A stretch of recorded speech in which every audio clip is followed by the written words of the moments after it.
So, I have to change that background. The reason why I have to change that background is because it's got only my name on it, Lisa. Gotta add your name on it too. So, folks, hi.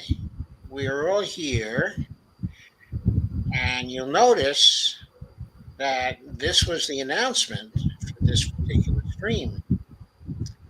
Myself and Lisa Theobald were to be your hosts, and our guest for tonight is a special guest, Professor John T. Harvey of Texas Christian.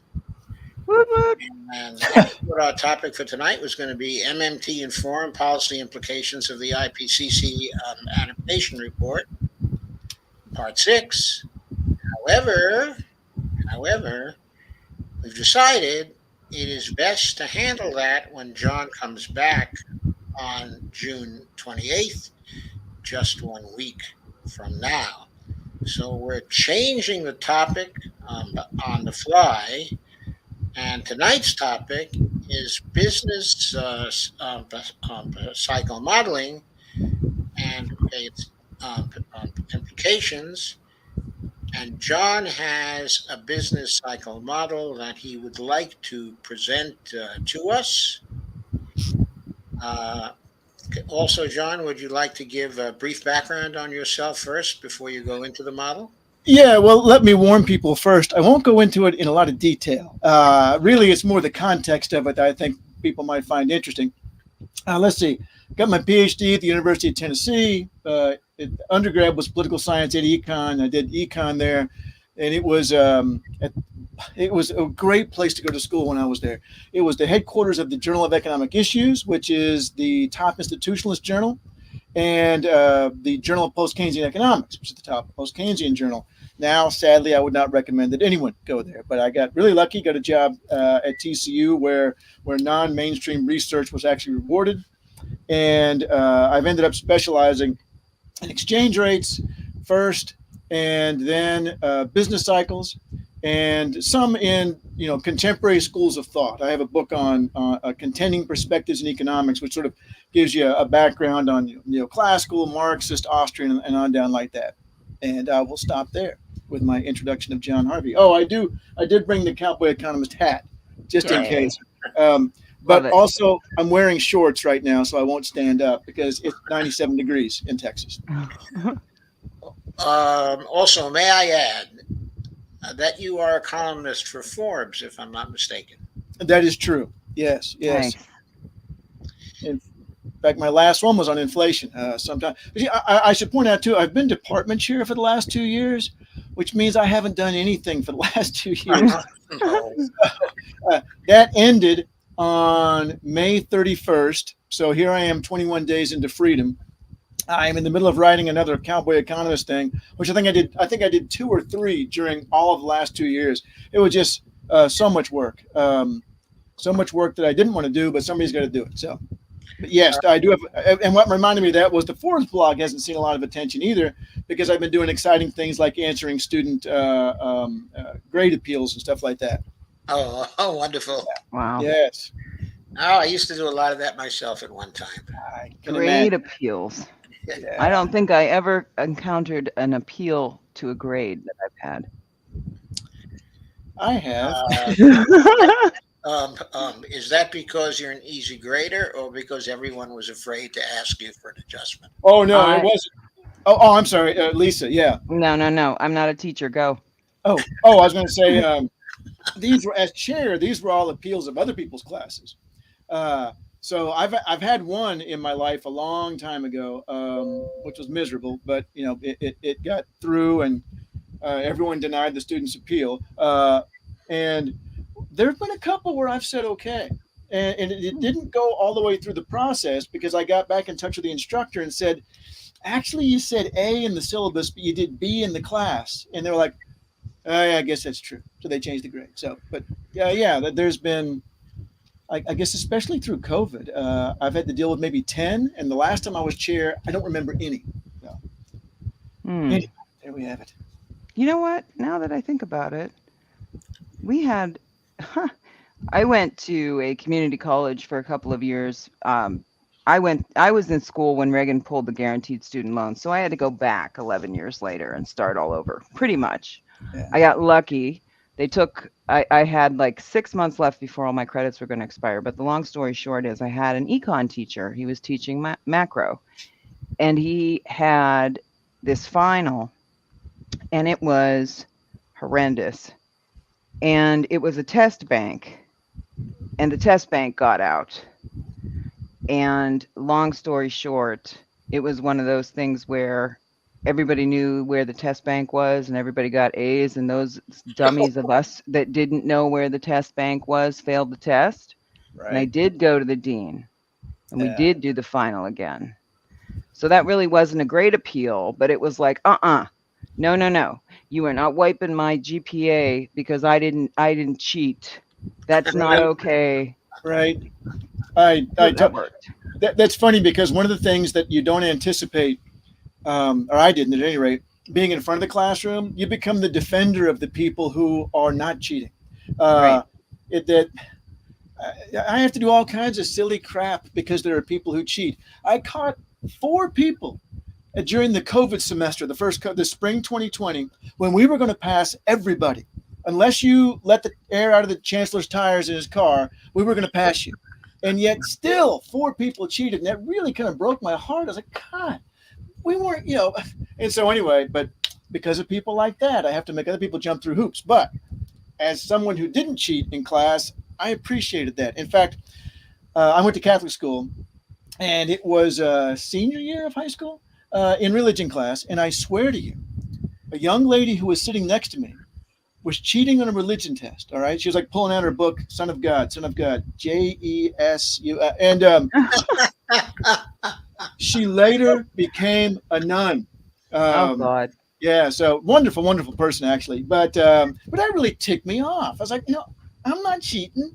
I mean, and so anyway, that has always bothered me. So I'm very excited to hear that story. And justice once again was upheld, if not in our country, then at least in that classroom. Well, my economics teacher, the very first thing he said when he walked into class was, define the word fair. And I was like, oh, God, this is going to be awful. And it was. Clearly a neoclassical / mainstream economist. Oh, and then some. Yeah. And then some. Yeah. He didn't like me very much, but I ended up getting an A in his class. Well, there you go. No. Yeah, once again. In spite of the fact that he didn't like you. He didn't like me at all. He must have had something going for him if he was willing to give you an A in the class. Well, one of his big things was bonds, and he had us do the bonds equation, which, okay, whatever. And, math was my stronghold. I mean, I ended up being an accountant and a financier. So, the bond equation that he put on the board one day, he did it wrong. And of course I had to call him out on it. I was just like, yeah, okay, well, you didn't copy it right from the book. It's wrong. He didn't like me. I didn't like him either. So yeah. My mother, when she was taking her citizenship test, when she came from England, corrected the judge on a year that he had said for something in American history.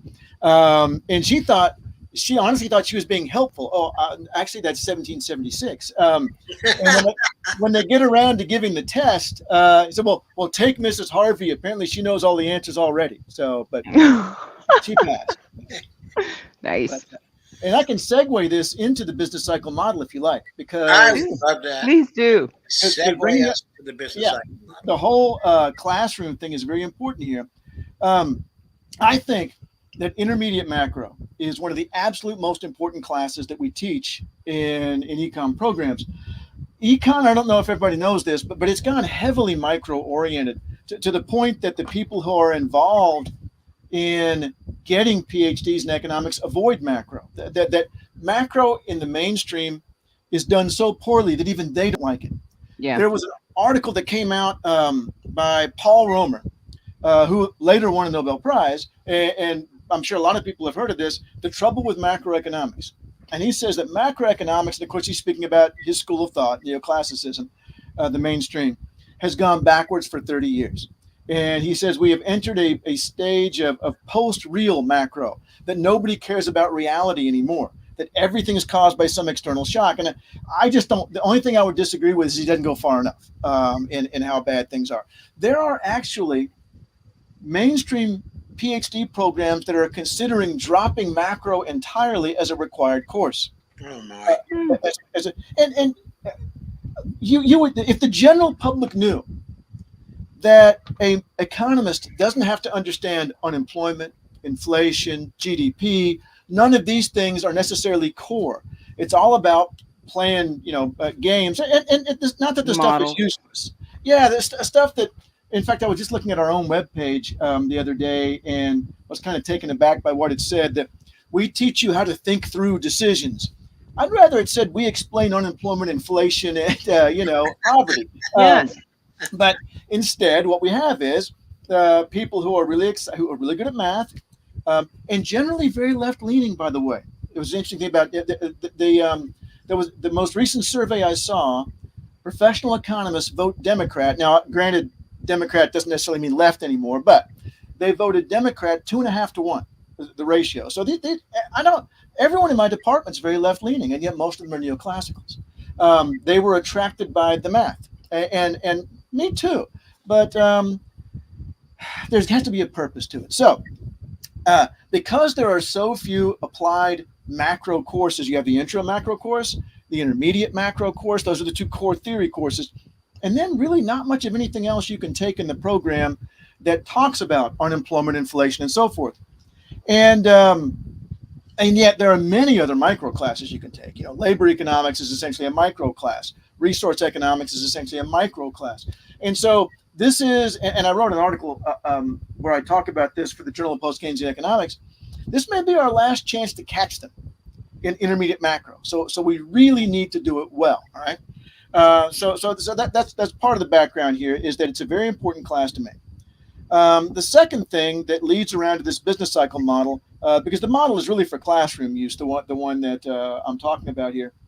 But the next thing is that mainstream economics tends heavily towards the idea that the economy moves toward points of equilibrium and stops. All right. If you picture one of those inflatable punching bags that kids can get with the sand in the bottom, we can knock it over for a minute. But the very fact that it's over means that forces are pulling it back up again. All right. So that we're always coming to these resting points over and over. A body at rest stays at rest. A body in motion stays in motion. It's very Newtonian. And something that we argue in post-Keynesian / institutionalist / MMT economics is that the economy is actually dynamic, that it's actually it doesn't move to resting points. And furthermore, I should add, those resting points are often really, really good places to be in neoclassical economics. Oh, the resting point is full employment. The economy is always trying to get back to full employment. If it's not there, it's working its way back. I have a quote from Christina Romer that I use over and over. She was a neoclassical economist and chair of Barack Obama's Council of Economic Advisors at one point. So therefore, she should be a relatively left-leaning, neoclassical economist. And yet there's a quote from her in an encyclopedia entry where she says that something along the lines of, there's a level of economic activity called full employment at which economists believe the economy could stay forever. I guess economist doesn't mean me in that context then, because I lean far more towards the idea that it's extremely difficult to get to full employment.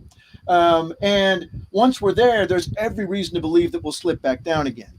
So in my intermediate macro class, I talk about MMT stuff. I talk about Pavlina Chernova's stuff. I talk about Michael Koleski, Keynes. But I still was using, and I don't know if people can see this or not. I was still using graphs like this. Oh, this is where I had to teach online. It doesn't matter if you can't exactly see all the labels. What I'm really after is that I was doing the exact same thing. That's just an intersection, all right? I'm going to try to make it a little darker here. That's just an intersection. So it's coming to a resting point. So John Harvey, how is this school of thought really that? I mean, clearly there were some differences that I went over. And there is a very interesting model from Paul Davidson that has a sort of internal dynamic to it, but it still comes to a resting point. And so that kind of bothered me, and I didn't know what to do about it. Right? So that was one thing. I wanted to show in this class what was different and what was unique and what was special about this approach is the idea that we view the economy as moving through time, that the past has a qualitative and quantitative effect on the future. It's not just like a metronome. Is that what you call it, on top of a piano, where you pull the thing back? And the further you pull it back, the longer it takes the thing to come to the resting point. But we all know where it's going to stop. We all know exactly where it's going to stop, and of course that's full employment. I didn't have anything to do with to do that in the classroom.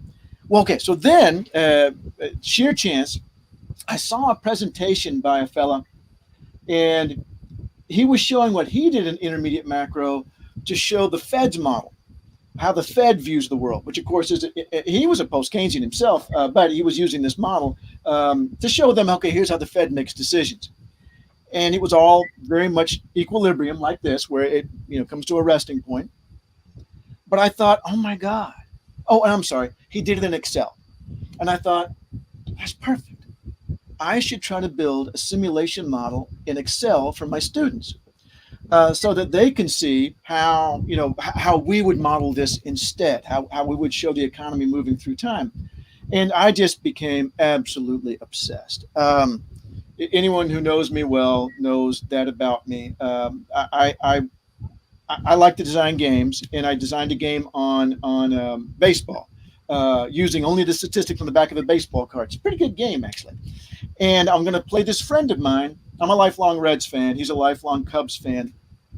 I built scale models of Wrigley Field and Crosley Field, an old field of the Reds, so we could play our game. I go absolutely insane. All right. So for like a month and a half, all I can think about is, how can I do this? How can I build a model in Excel that I can show my students? And that's what I did. And let me see if I can share a screen here real quick to show you a couple of things related to this. Let's see, share. Oh, this is going to be cool. I can't wait. Well, I hope it is. I won't make anyone do anything, look at anything complicated. Let's see, share. Okay, and then first thing, have you got that up there, Joe? I've got it up there. Can you see it? Yes, sir. Yeah, I can see it fine. This is just the article I wrote. I figured if I didn't write it down, I would never remember how to do it again. So, and I also thought I would tell other people how to do it. I have no idea if anyone has, and I'm just going to skim through this. I'm not even going to read through. I'm just going to show you that it's going through, and it's laying out the assumptions of the model. And then down here, here's how you type it into Excel, and on and on. So, all right, so you have step by step instructions on how to build this model. What I do for my class is I then give them an assignment, which is right here. As you can see, it was due April 16th, and goes through, and it tells them, okay, you need to build this model, and then turn it into me. So here is the model, right? And again, I'm not going to bore everybody to death by going into great detail here, but what I've got, have you got the updated, Joe, does it keep up with the fact that I've now got the Excel model up?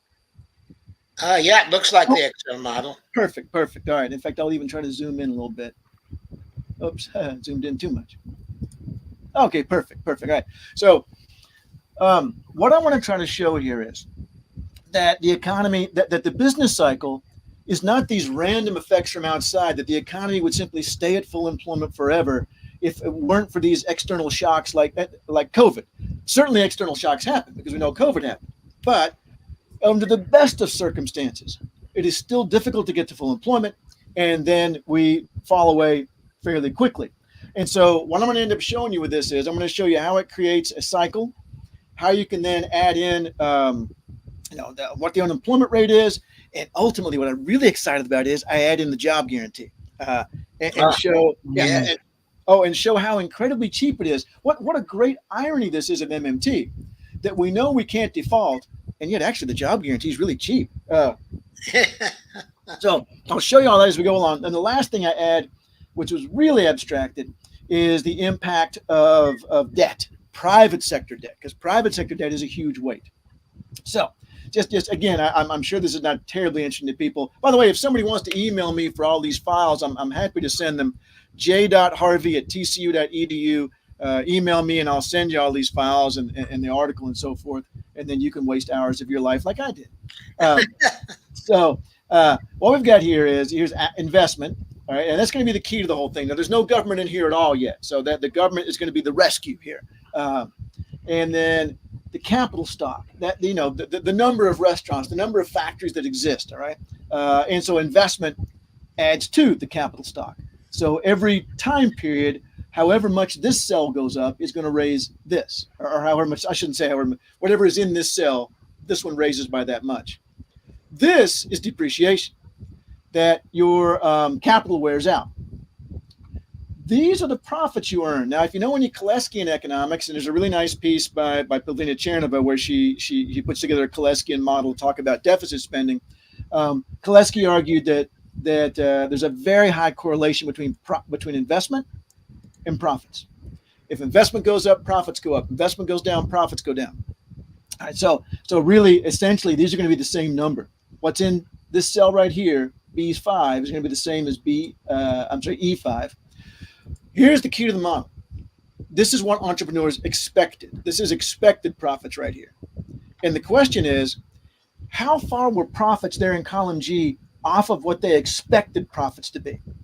Because, I don't know how much I want to go into Keynesian uncertainty here, but Keynes's view of the way expectations were formed was that in the real world, in fact, let me stop screen sharing for just a moment and come back to that, because this is a really important point. Neoclassical economics tends to operate on the assumption that we already have all the information that we need. And then we essentially build expected value calculations. Like if I think there's a 50% chance of earning $1,000, well, that's essentially $500 versus a 75% chance of earning whatever. Keynes said, yeah, wouldn't it be great if we had all the information? We have some information, but we never have everything we need. And he said what he found fascinating about this was that people nevertheless make really important decisions without complete information. He found that fascinating. And that's where we get animal spirits.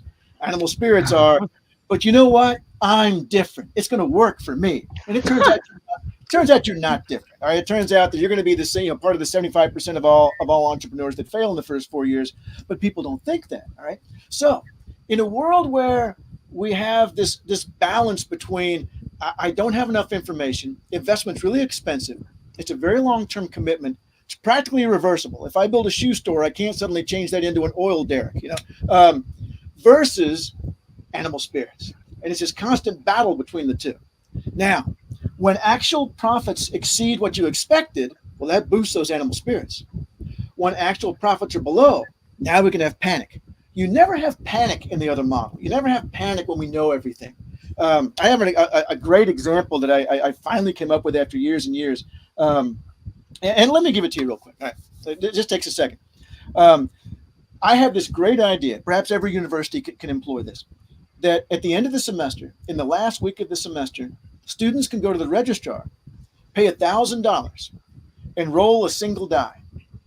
And if they roll a 1, they should select a class. This is for my intro macro class. All right, fair enough. So the registrar watches you roll the die. If you roll a 1, you get an A. A 2, you get a B. A 3, you get a C. 4, you get a D. 5 or higher, you get an F. But we have a variety of dice from which you can choose. There's a 6-sided, 8-sided, 10-sided, and 12-sided. And so I ask students, which one do you pick? Well, the 6 side. Okay. Let's say you rolled and you got a 6, but you're allowed to play as many times as you want because it's making money for the university. Which die do you select this time? The 6-sided. What about next time? The 6-sided, the 6-sided, the 6-sided. That is how neoclassical economics models people's decision making when they have all the information. It's nice and calm. We don't, we may be upset that we lost, but I'm going to make the same decision again. Exactly the same decision. There's no panic. There's no euphoria here. I told him, what if you walked into the room and just as you walked in, some dumb kid who wasn't an econ major rolled a 10-sided die and got a 1? How would that affect your decision? Yeah, not at all. I mean, it would make no difference to me. And yet in the real world, what we are observing other people doing in the market is a big influence on us. The past series of outcomes is going to have a big impact on what you choose next. So Keynes, this whole, and I'll go back to the share here. This particular, let me find it again. Yeah, this particular cell right here, very important. The difference between what was expected and what happened. And the bigger that gap, the more likely there is panic. And I won't bother going through these over here, but basically, Oh, and by the way, I just rather than just make numbers up, I used sort of averages for the United States from 1990 to 2012 just to get a sort of a baseline. I wanted to make it somewhat realistic, so they're getting some sense of the numbers as well. But I did make this up. All right, there's no way we can know what the panic gap would be. What this is implying up here on panic gap is that if ever the actual profits are 100 billion less than what was expected, agents will panic. All right. So, and you can put whatever number you want up there. In fact, that's part of the game. You can simulate with different numbers and see how it varies. That's part of what I want the students to do. But that's going to be an important part of it. And if they do panic, then, and it's going to get really boring here, but I'm going to tell you, if they do panic, this number over here in D3, this 43 trillion, that's the target stock of capital. That's the stock of capital that all entrepreneurs collectively believe, hey, if we can get $43 trillion worth of capital, man, we'll be able to meet demand. But we don't need more than that. So that's kind of there. If you imagine if you're a restaurateur in Fort Worth, you have, it's a French restaurant, and you believe that five French restaurants can be profitable, and that's it. All right. That's what the 43 trillion is. That's what they believe is the target for themselves. Now, again, I made that up. All right. So it's above what the actual capital stock was, which I did get data from I think the Federal Reserve Bank for actual capital stock. But they're trying to get to that number right there. There's the depreciation. That's how much capital wears out every time period. And okay, so going back to the panic, whenever they panic, they're going to essentially lower that number of where they think they should get to by 300. So it's very simple, a very simple model, and which it has to be in this case. And so let me show you now with the numbers. All right, it should be loading up, and there it is. All right. So what they would do is, I would have them fill in the first line. I tell them exactly what to put on the first line, and some of the things you just have to assume on the first line. For example, let's just assume investment is 1,200. But the next time period, actually, investment will be drawn from what happened last time period. So time period 2 on down are all drawn from the previous column. And without going into great details, I can show you this real quick. Look at the difference between the actual and expected profit column. And I set it to initially be no difference at all. Next time period, actually, they had a windfall. They didn't expect to make that much more, all right? Next time period, they fell short by 102.06, but that wasn't enough to, it wasn't enough to trigger panic. Look, negative 300. And so this panic over and over that happens, as you can see here, we have 2 periods of no panic, and then 2 periods of panic, and so on. And you can tweak the numbers. Again, that's part of what I want them to do to understand the structure, and you get this, as opposed to it comes to a resting point and stops. All right, so that even without an external shocks just make it worse. Even without an external shock, then you end up with a cycle.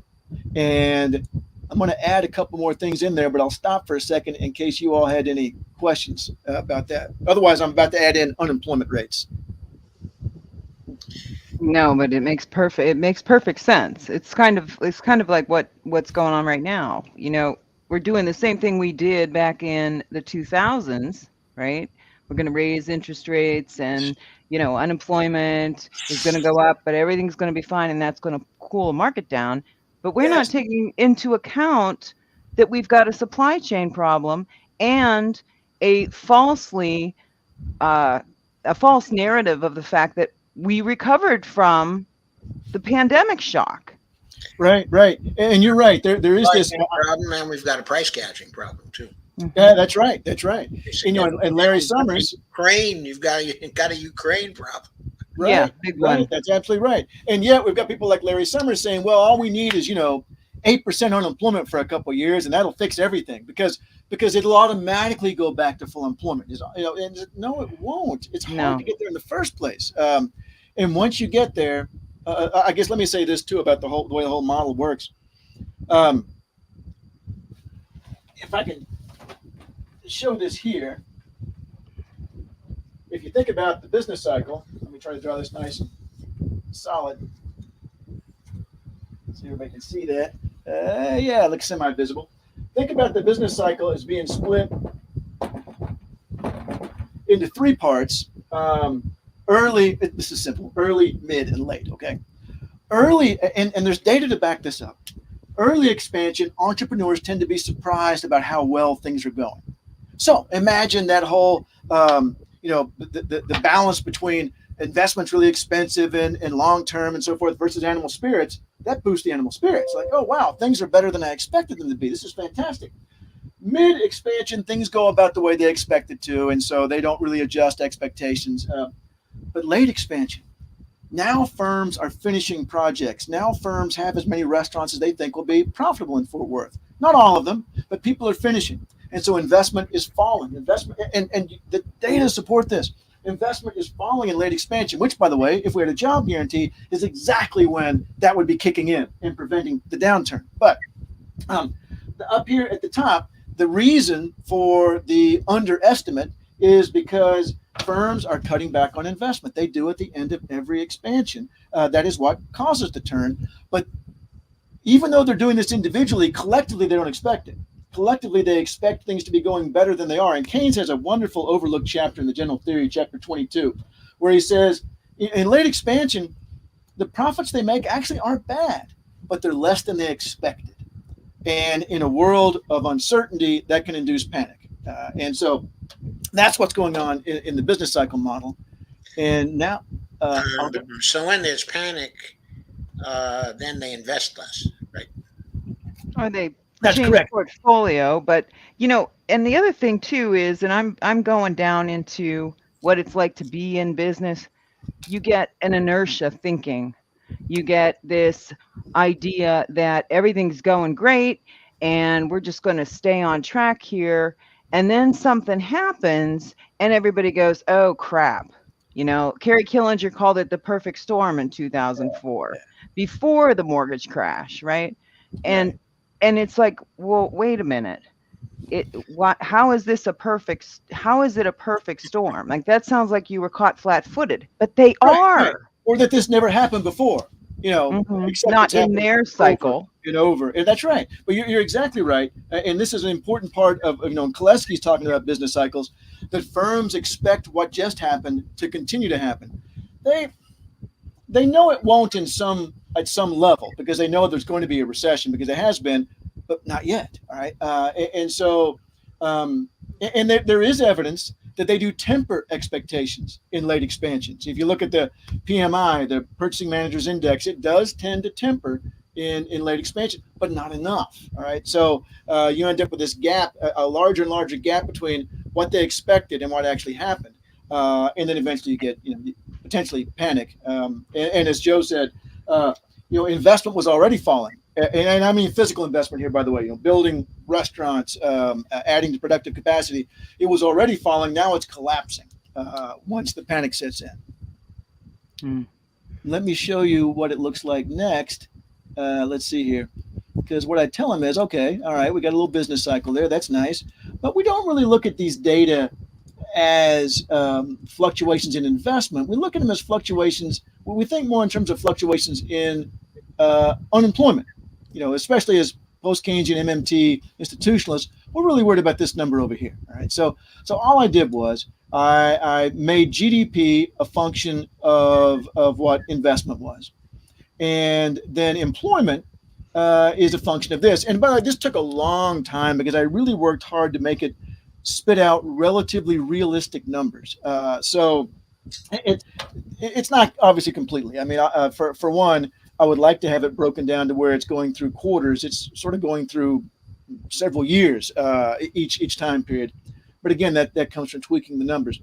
This employment number here, the unemployment is based on the fact that, let's see, John, what was, 140 million. That was the average size of the labor force between, oh no, did I just mess something up?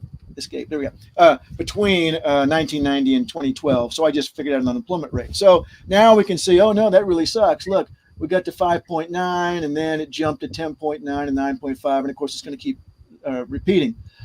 But, all right, so that's kind of fun. We get 9.4. Well, that's well above what it really was in 1990 to 2012, which is what this is supposed to be based on. And so I asked my students, okay, what have we talked about that's a really important impact on employment that we have totally left out so far? And hopefully, I don't have to say it myself, but sometimes I do, we left the government out. So now I'm going to have some automatic stabilizers. And so this is not a job guarantee. This is just how the government works right now. I calculated, and this one was probably the most difficult.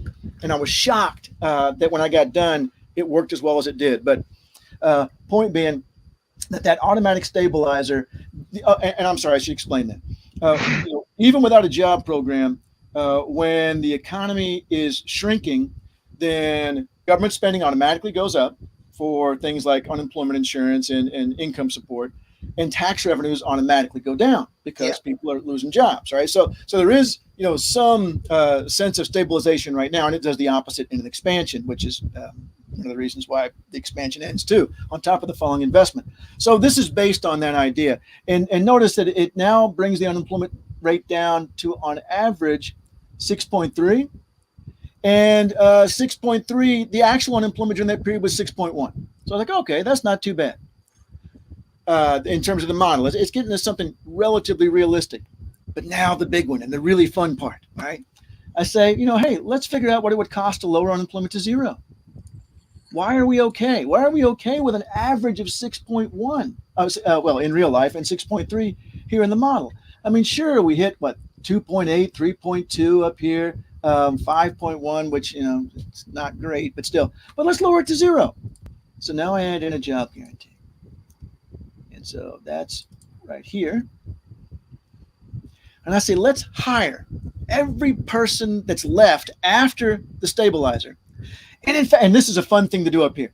I say, give me a salary for the unemployed people that were going to get the job guarantee. I've got 50,000 in here, which I think is probably a lot more than we're thinking. All right. I've got 50,000. The last time I did, now COVID has screwed up being able to do this. All right. So I haven't been able to do it in a couple of semesters really well. But the last time I was able to do it in front of a class, a kid in the back said, he just wanted to give minimum wage. All right, we'll start at minimum wage. But even he, after I showed, now let's pay him $50,000 a year, each unemployed person. I'm also including some, and honestly, an overestimate of what operational costs would be in running a job guarantee.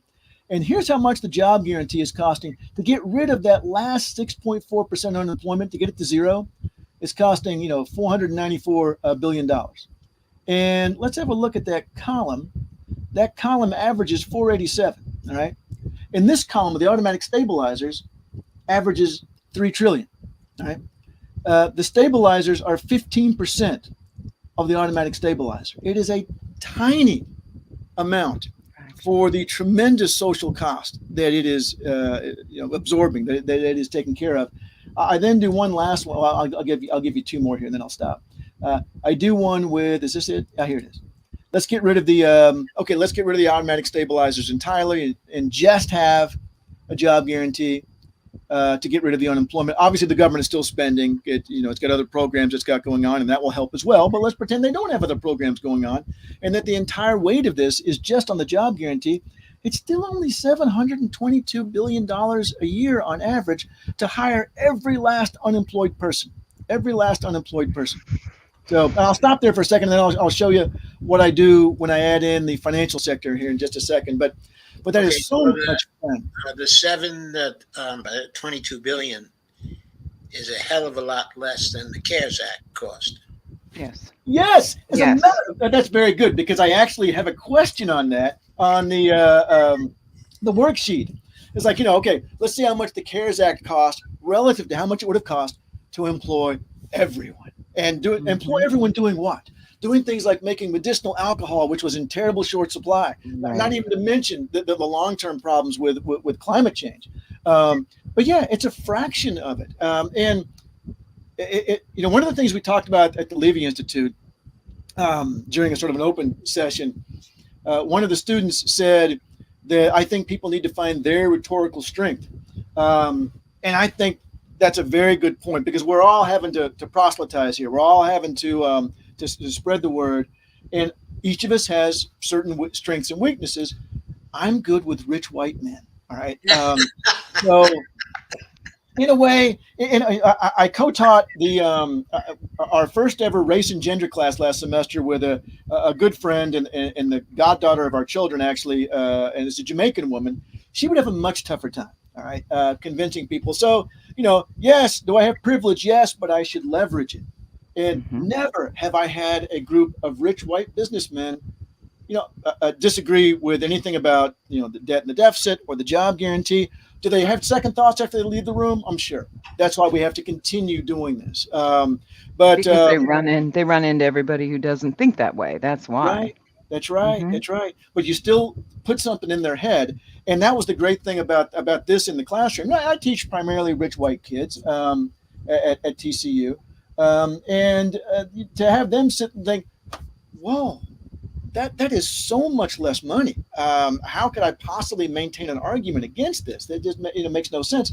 And as you know from Pavlina's book, Case for the Job Guarantee, in the back part, she has the data on how much support there is for it on the right and on the left. You just got to sell it differently. If I'm talking to my mother and father-in-law, I'm saying, put those lazy people to work instead of just picking up those checks, and they're all right with that.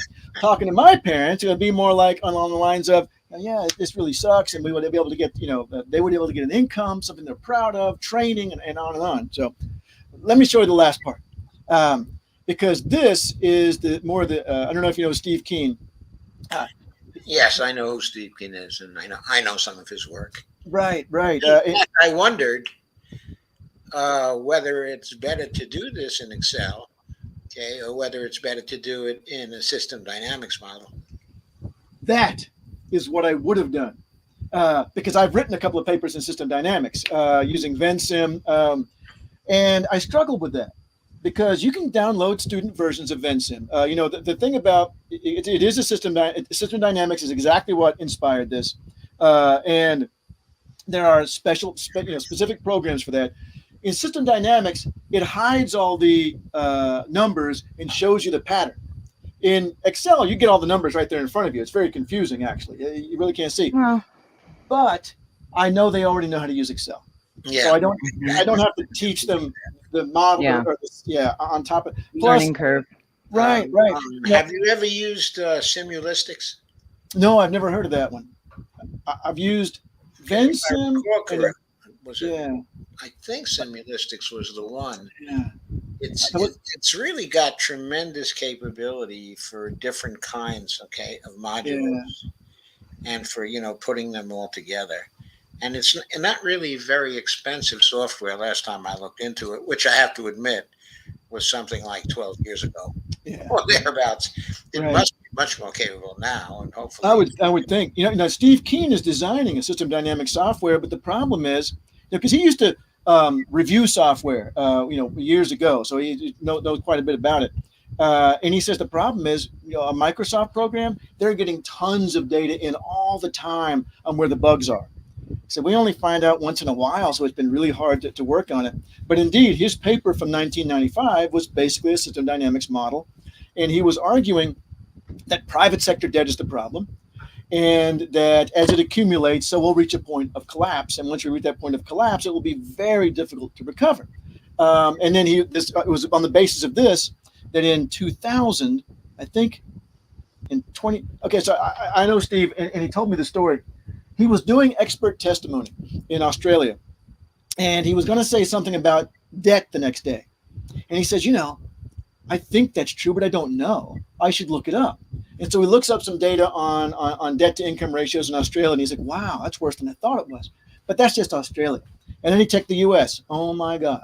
And he said he dropped everything else he was doing, started his blog, Debt Deflation, I think is what it is, or is that Bill Mitchell's? I can't remember now, but he started a blog to talk about the potential collapse. And then it was on the basis of that he won an online vote on who most accurately forecast the financial crisis. So I like to introduce a little bit of that into the class too. Let's see what happens. We know the public sector can't default, but the private sector sure can. And so here's the last thing, and I've never had time to have them build it with me because this is more complicated. So I've just shown it to them so far. Let's see, there it is with finance. So this is with the job guarantee, and this is with the automatic stabilizers. And what I've added over here, and I won't go into it, I had to decide when firms invest, I'm assuming they borrow all of it. So, and they're the only ones borrowing money in this. I don't have a household sector, so it's just them. And then they're retiring debt based on what I decided was a pretty generous amount. And debt accumulates, and I'm going to slowly reveal the business cycle here, right? If the debt is accumulating faster than the ability to pay it off, and it just collapses. The private sector debt. Correct, exactly. The private sector debt. Right. Yeah. We got to emphasize that.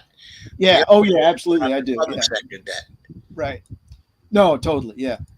There's only firms, and in that way, I feel better about this class, this intermediate macro class. I always tell them, I say, and when in your first job or in all your job interviews, say, oh, and by the way, I've built a model of the business cycle in Excel, because nobody else in the job interview will be able to say that. So that's where it came from.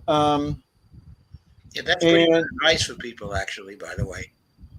Well, and again, if somebody wants to get this stuff from me, j.harvey@tcu.edu, I'd be glad to email it to you. It was, as I say, it was an obsession. It's a good one. No, it really is. It's a good one. Obsession, and they use there is one thing I want to comment on.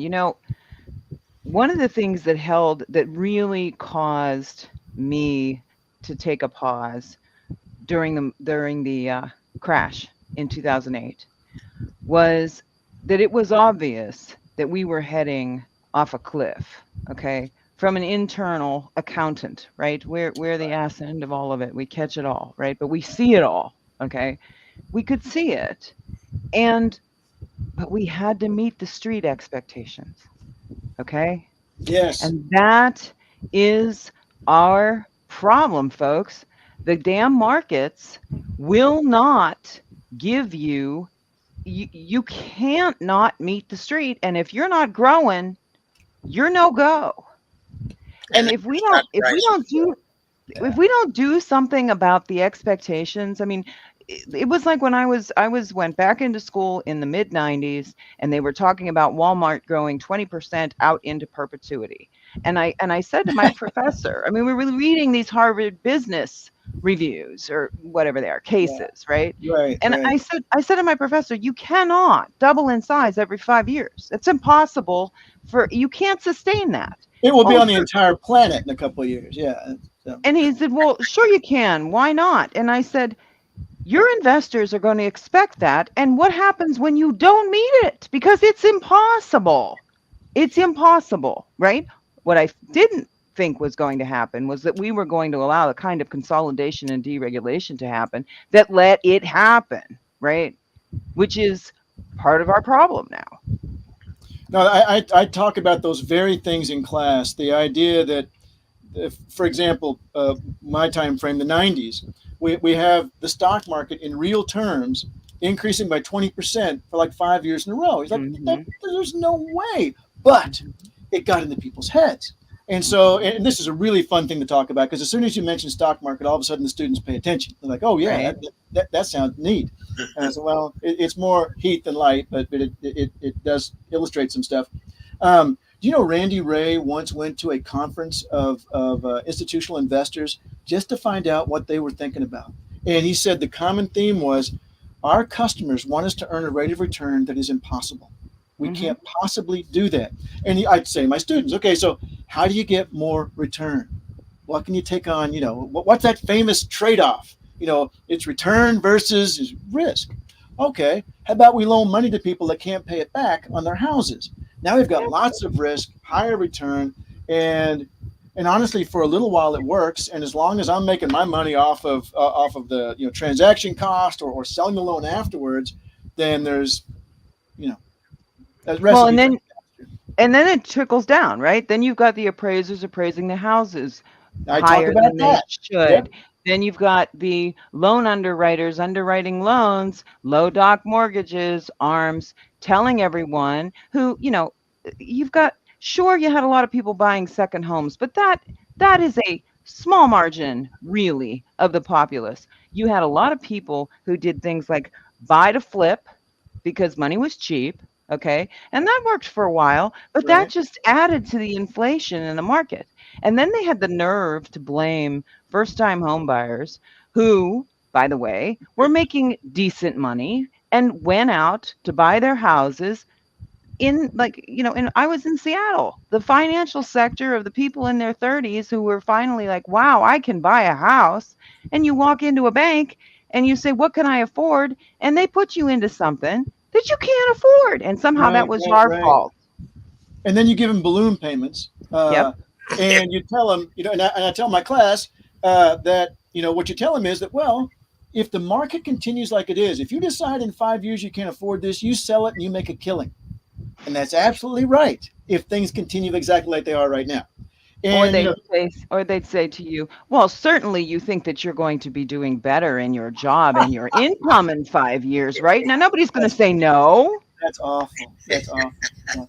And Keynes points out in the general theory, that the people who know what's going on, who really understand it's going to collapse, they can play the game along with everyone else very easily. Because it's just like his example of the game of musical chairs, that game that we use to teach children disappointment, where we had the 5 chairs up and the 6 kids. I know someone's going to lose. I know they are. It's just not going to be me. And so you sit there as the asset's going up, and all I'm doing is I got my finger over the sell button and waiting for it to come back down this way because I know it's coming down. And then you've got there are so many things wrong with the financial sector that honestly just aren't going to get fixed because they have so much power.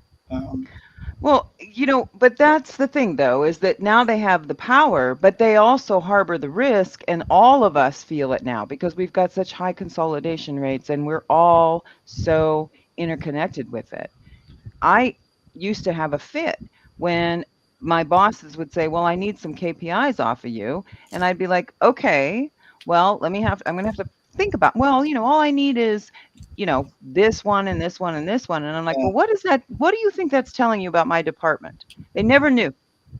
They knew that this KPI and, the quintessential textbook told them this, right? But that didn't have anything to do with what was actually going on with my departments and the segments and the sectors that we were utilizing.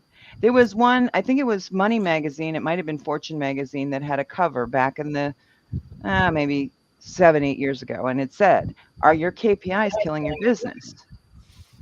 And that was like, yes, they are.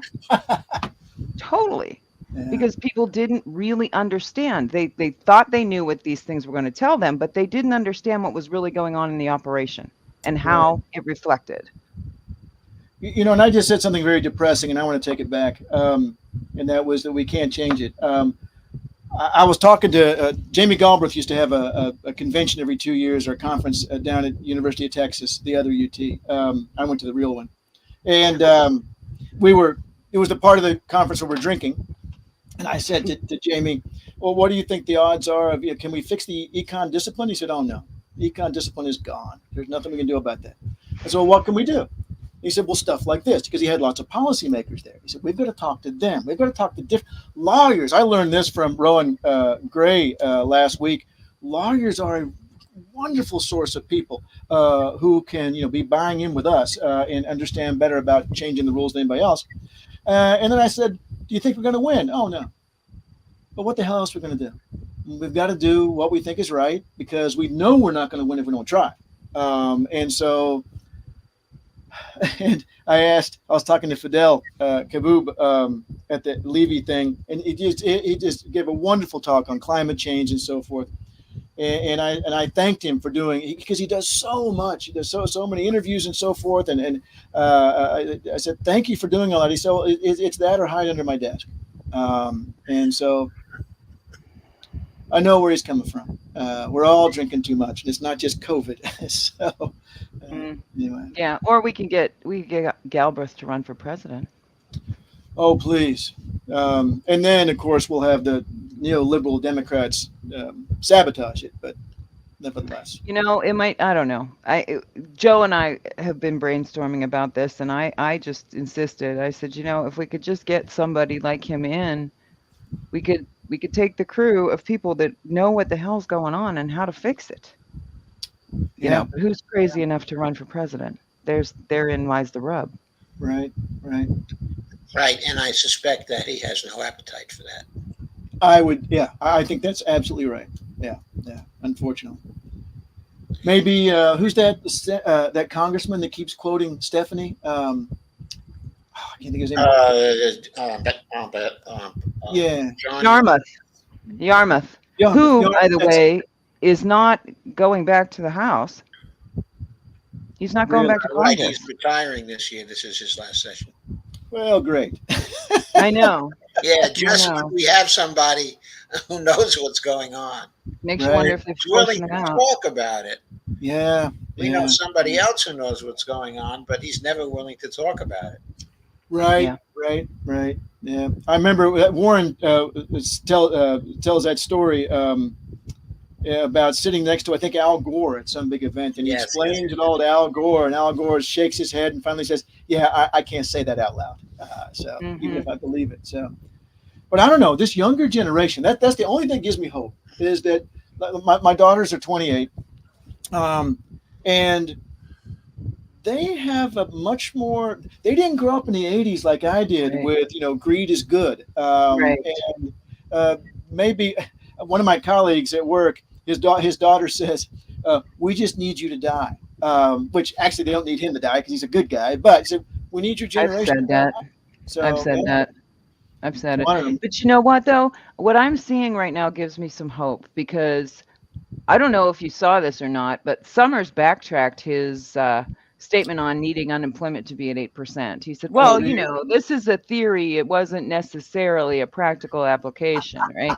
So, I mean, the pushback is coming, and it's coming more mainstream. At least I'm not talking like MSNBC. I'm talking mainstream, like our people, right? We're out of the, trickle down is terrible phase of MMT, and now people actually have ingested it and they understand it and they're pushing back. Right. The narrative for the war, that didn't last very long. Now, did it? When was the last time that happened? It hasn't, not in my lifetime anyway. Go ahead. Vietnam took years, right? Oh yeah, that's right. Yeah, it reminds me of when I was in grad school. We were invited out to lunch with several very famous. Chris Brown and I were. Alfred Eichner, Paul Davidson, Ann Mayhew, Terry Neal, very famous post-Keynesian neoclassic and institutionalist economists. And we're like, wow, we just sat there and, stared, right? And the conversation soon turned to, remember when we thought we could make a difference and we didn't? And I thought, I don't need to hear that. I'm just starting. But they did make a difference, because they kept teaching that. They kept teaching it when they were being marginalized, which absolutely Davidson and Eichner were at Rutgers, and eventually Mayhew and Neal at Tennessee. They were being marginalized, and they still taught this stuff, and they still wrote the articles, so that people like Stephanie and Randy And Fidel could be here today to push these things. And then if it weren't for all the people with like real progressives and so forth, there is, obviously those professors back then could not have even begun to imagine the kind of groundswell of support we can get nowadays that was never possible before. And it's a nice time to not be a mainstream economist. It's certainly the best time of my career. Well, the CBO coming out and saying that the best thing that we could do for America would be to pass Medicare for all was like the day I thought, oh my gosh, pigs are flying. Pigs are flying. There was that Federal Reserve Bank of St. Louis piece on healthcare, where they pointed out, and by the way, the United States, being a sovereign currency issuer, cannot possibly default. It's like, what? Yeah, that's amazing. Yeah, amazing. They can't fight it. They can't fight it anymore. They can't. Right. They can't fight it. So, paradigm shifts are a beautiful thing. It's taken off. It's taken off. We're over the 3% by a lot. They still make decisions that make no sense. True, but you had a reporter pushing back on the Federal Reserve news conference. They may be on their last legs, but our problem is right now their last legs may encompass the entirety of the Biden administration. Right. Well, and then we're really stuck.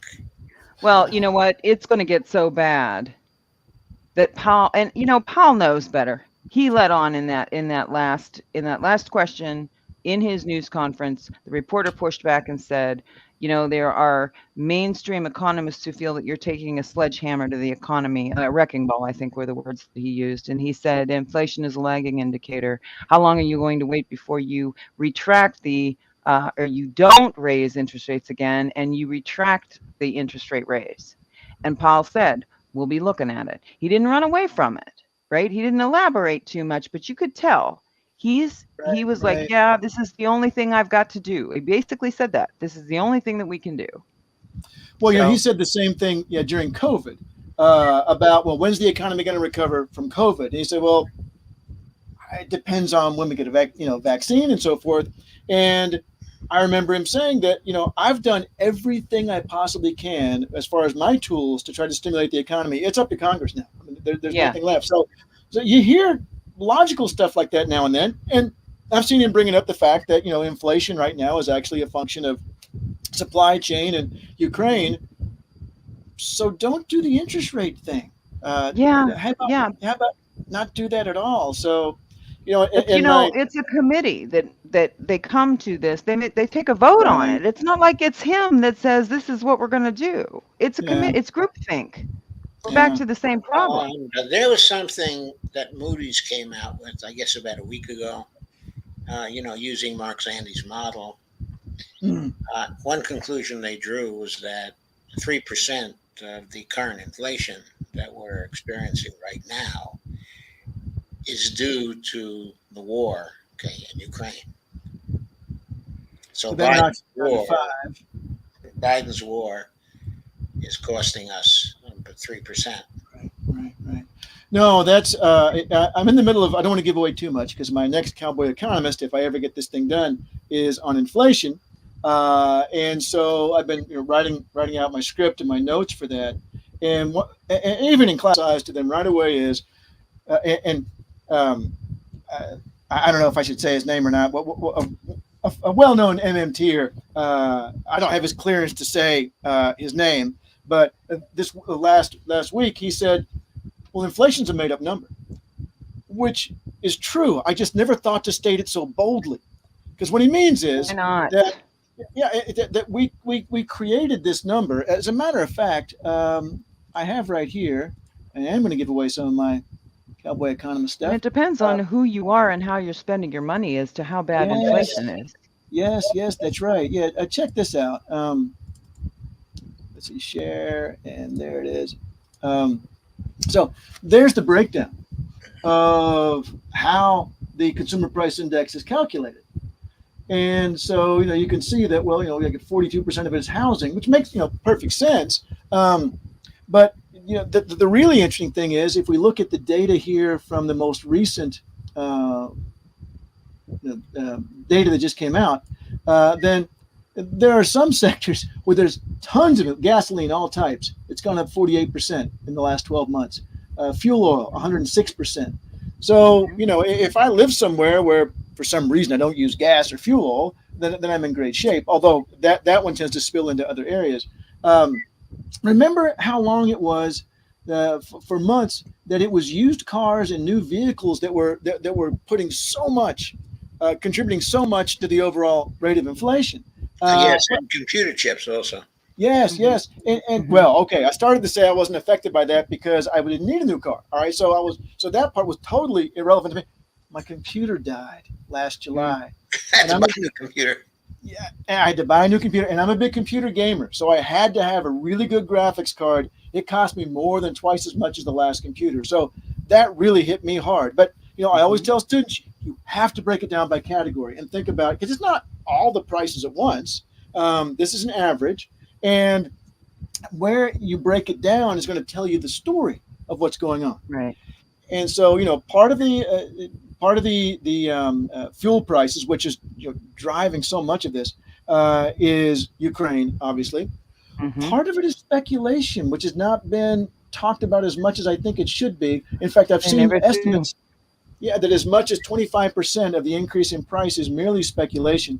The problem is this was under thank you very much. Oh my God, Clinton, the Commodity Futures Modernization Act or something like that. Yes, yeah, I remember it. Yeah. That suddenly everyone's able to speculate in oil futures. All right. So again, going back to what you said, Lisa, we need a higher rate of return. Well, like, gosh, we can't find anything else. Oh, we can invest. We can buy oil now. Oil always, that seems good. So you have the same supply of oil futures as you had before, but a sudden influx of demand. And of course it drives up oil futures, right? Then, okay, you're the one pumping the oil out of the ground in Saudi Arabia, and you see the futures price is much higher than the spot price.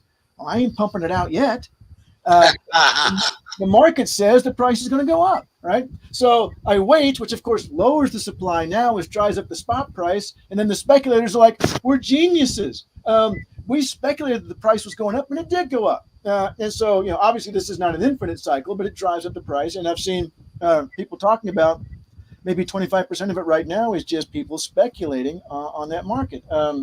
So that's part of the problem. The supply chain, so many of these things. Well, let's put it this way.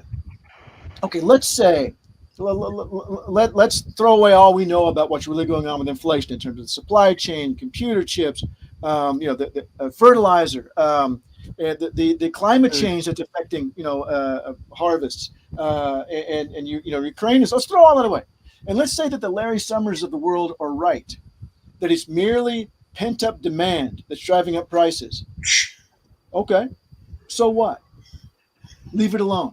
If it's only pent-up demand, then the idea of after COVID, and this wasn't it was a kind of COVID. The price of medical alcohol went way up, and so you couldn't get any. And one of my things I did during COVID to have something to do was I bought a 3D printer. Well, I needed the alcohol to clean the plate, so man, oh man, it was expensive. Now. Should we have stepped in and held the price down? Well, maybe for hospitals or whatever. Certainly there's a place for that. But the point is that when the price went up, it made it more profitable for entrepreneurs to get into that industry, which is exactly what we needed. Well, people who made scotch and whiskey switched over to this. The price, when it's from demand, it's a signal to the market. It's ironic to me that one of the few times the market does something that's good, the Fed tries to interfere with it. Oh, no, wages are being bid up. That's okay because there's an excess demand for labor, and so and remember all the talk from both Hillary Clinton and Trump about the disappearing middle class. You know how we fix that? Higher wages. All right. So when it is bid up because of demand, I say you let it go.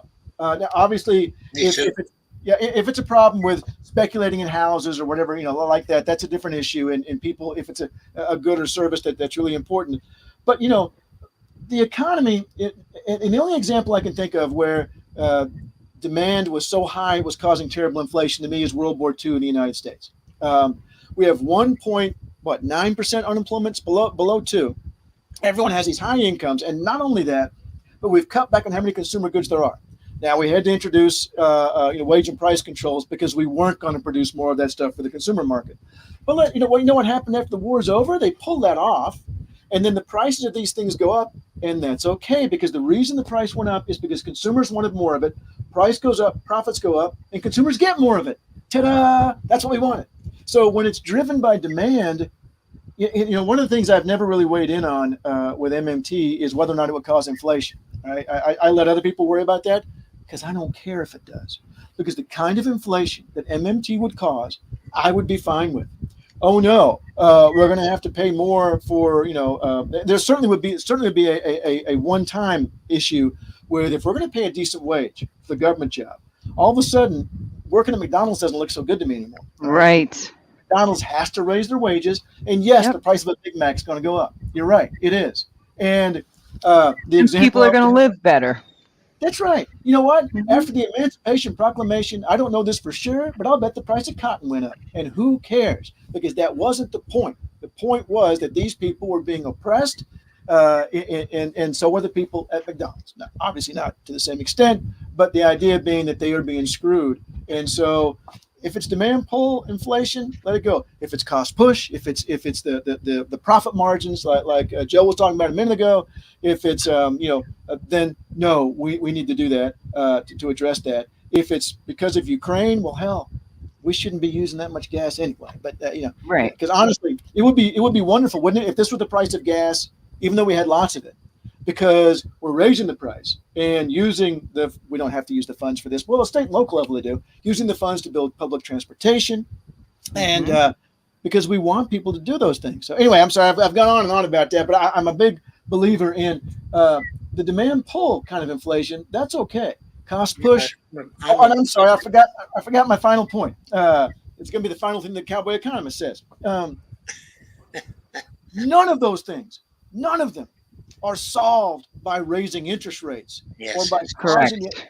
None of them. Even if it is what Summers says, and it's the demand, then you don't let it go, and that's fine. High demand means high profits. That's wonderful. That's the Cowboy. I'll put the hat on for a second. There you go. Economist opinion right there. So, I discovered something terrible at my wife's work's Christmas party. It was in the stockyards here in Fort Worth, and so I wore my hat. And then I heard some guy mutter, "That must be a hat from the 80s." Oh, no. Did I lose you? Am I still there? Yeah, you're still here. Oh, okay. That must be a hat. Apparently, cowboy hats go out of style. I have an out of style cowboy hat, so I'm very embarrassed by that now. I'll have to get another one. So, but I should. Says who? Like a guy in the stockyards who was wearing a cowboy hat, who said, "I'll bet that's from the 80s." And he's like, "Yeah, it is." He said, "Yeah, they don't wear them like that anymore." Well, too freaking bad. Yeah, there you go. I happen to like your hat. I think it's awesome. Well, thank you. I like it. It's a good one. Okay, so I think we have a number of fans of yours who are here tonight, and I think it may be time to start looking at the comments. All right. As people have a number of things to say, I think. Starting fairly early. Let's go. I did. So Jesus says, "John, you're one of my favorites when it comes to economics and MMT." Many thanks. And also, Viva Valletta Godfrey says, "I always like and am subscribed. Am I alone with so many admins?" Well, of course, a lot of the people who like us, are also admins. There you go.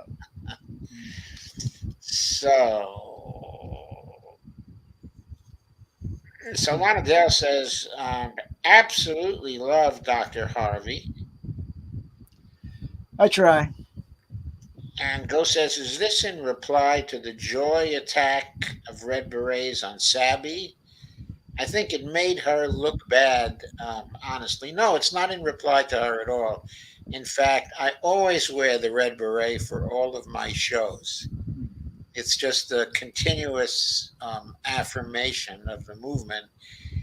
And I don't give a darn about what Joy says. I mean, that doesn't affect me at all. Solana says, Ghost and Seed at this point, I wish Joy a good life, but have no interest in her commentary. That is Joy Man that they're talking about for your information, otherwise known as Savage Joy. Joe says, very fair, Lana. It makes me sad this attack is happening. I wish our national campaign nothing but luck. But wish she supported whole Washington and the Red Berets the same way they support her national quest. Yeah, well, that got into, I think, which are sidetracks from this particular stream. Yeah, they're talking now about Andre Stackhouse, who is the leader of the whole Washington campaign this year. Hey, I see a question here from Steve Wolfbrand. Yeah, that was a question especially meant for you. Yeah. And that was I wonder what his take on cryptocurrency is. I ain't got any of my money in it. Let's put it that way. I was explaining to a reporter from, not Reuters, but she was their cryptocurrency person, and I said in passing I wouldn't put any of my money in it. At the end, she said, "Why not?" It's like, well, they're like baseball cards. I mean, if suddenly somebody decides they're not worth anything, they're not worth anything, which is not true of the United States dollar. At the end of the day, that's what they want back on April 15th. And so there is sort of an anchor core demand for it that there isn't for cryptocurrency. It scares me. But I'm also very conservative. By the end of the day, the people who invest in cryptocurrency also want to have the dollars back. True. In the end, they want those dollars. They want to cash out of cryptocurrency and get those dollars. That, or they want Target to accept cryptocurrency. Right. Because cryptocurrency isn't a currency. That's it. That's really it. It's a commodity. Yes, I have always avoided it. My children don't feel the same way. They have been careful in their investments, though. Unfortunately, neither of them were hurt in this latest crash. But they watch it very carefully, and they act fast when they have to act fast. Yeah, you have to know it's a game, and you have to know you're going to be ready to hit the sell key. Yeah. Right. Exactly. Right. And that's the hardest part, is learning the rules of the game, and you got to pay attention. Lana says, love all those people you mentioned, Galbraith, Rowan, but Randy, Ray, Fadl, all of them. I'm so sorry to miss the conference. Maybe next year. It was really fun, especially the night where we accidentally stayed up till 2 a.m. Because we didn't realize what time it was. We played pool. Melanie came with me, and she was sitting talking to Stephanie about what concerts they'd gone and seen when they were growing up. So it was a really nice time just to socialize and to feel. This is going to sound, but to feel the strength of all these other people that you know. I mean, I think we're right. I'm sure that if we had a meeting of white supremacists, they would all say, "I think we're right too." But I know we're right, and so it just felt good to hear these other people. Like, as Melanie said, to hang out with some really intelligent, hardworking people who have, and these people aren't hurting. Their lives are pretty good, but they're worried about people who are hurting, and that's what their focus is. And it was just really invigorating, I guess I should say. Yep. Gonna have to go next. Surprise me at all. By the way, did you meet Jeff Epstein there? Oh, absolutely. I was really wanting to meet Jeff. And Patricia Pino was there as well. But yeah, I'd been really looking forward to seeing Jeff. So I take it he had a very good time there. Yeah, I think I only got to see him a short time. And then I know Melanie sat in the same row as him during my presentation. But poor Melanie had already seen it at least a couple of times. Probably was drifting off. Yeah.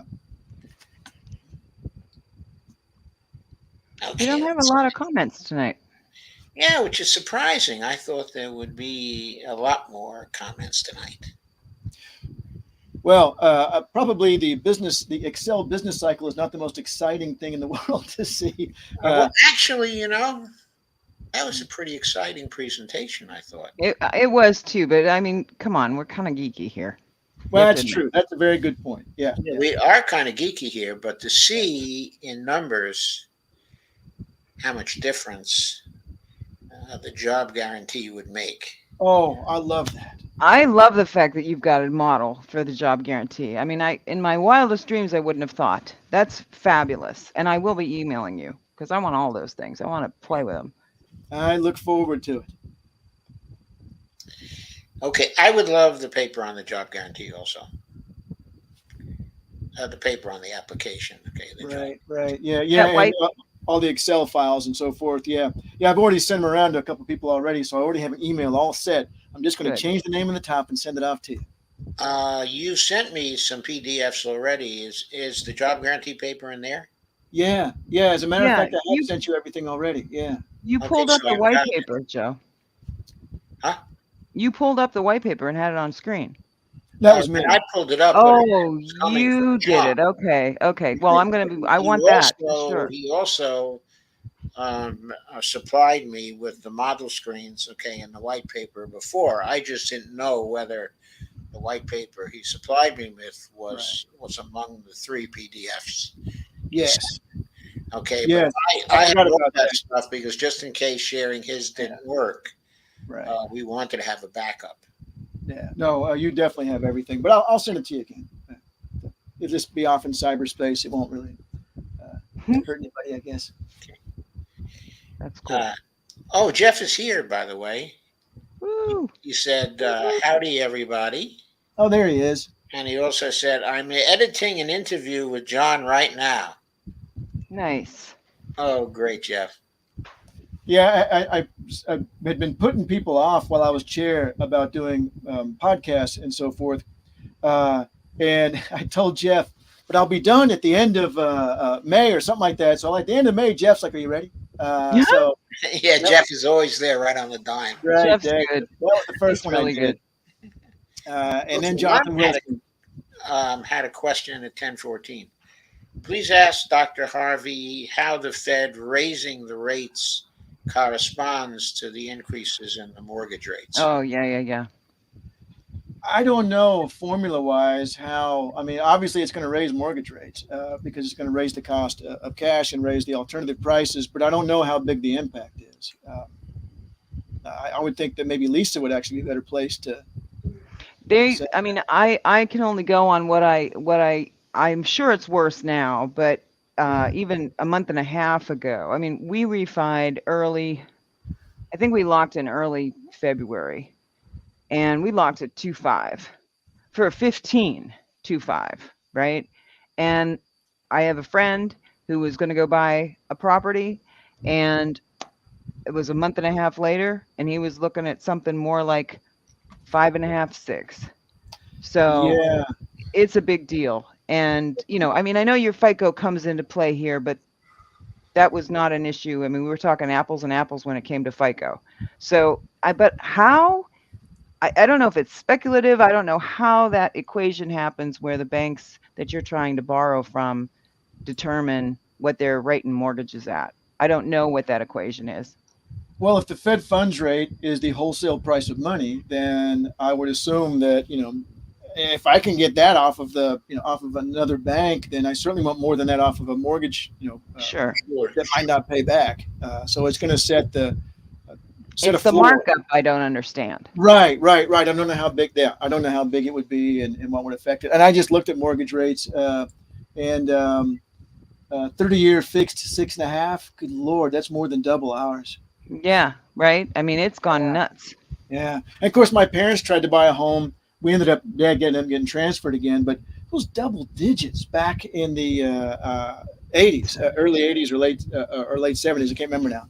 Yes, I know because I bought a house then and I paid the double digits. Yeah. Oh my gosh. Unbelievable.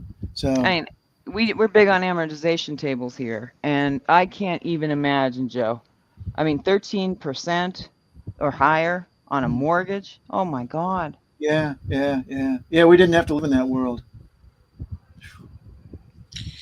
But the price of housing was less then. Yes, it was a Right, lot right, less. right. So overall, the monthly payments weren't really too bad. Because it would drive the price down, I assume, that you can't sell the Yeah, house it did relative to, price yeah. down.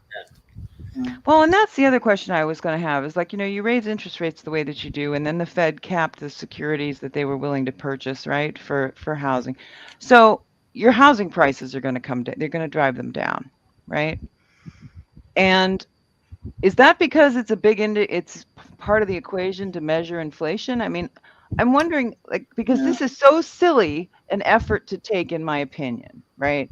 So why do it? Is it because 43% of your inflation measurement is housing?